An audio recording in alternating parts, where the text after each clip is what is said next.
Yeah, hi all. Welcome back to the 1 minute farming videos.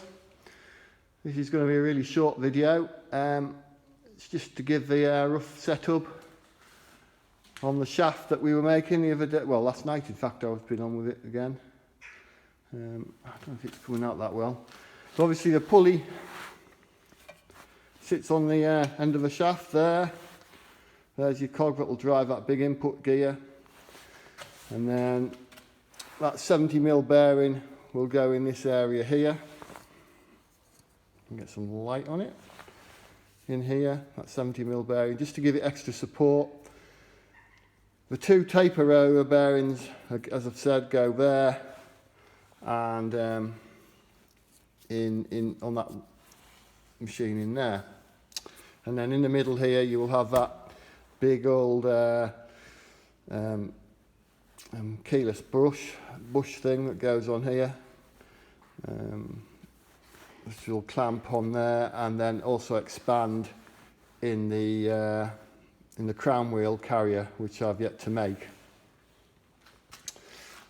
So yeah, so the shaft comes out here. There's the bearing track. I don't think you can see that. The bearing track there, which runs that greasable bearing.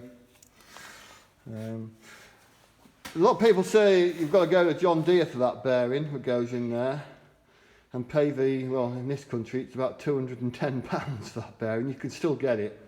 It's used in other tractors in the ranges.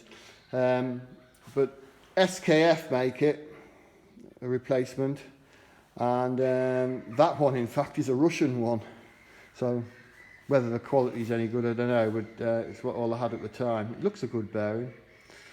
And the only problem with them is you've got to buy them as both the track that goes on the shaft and obviously the rollers and the rest of the bearing. You can't buy them individually because you'll find that if you bought the outer bearing, it's actually slack on the John Deere track that goes on the shaft. But no, it is gettable, and I think that bearing's cost me about 50 quid. So that's £150 plus saving over the John Deere one. I'm not too sure how much the SKF are. They might be dearer, but anyway, you can still get it, but you don't have to go to John Deere for it. It's a 45mm shaft on here, 45mm, and the bearing is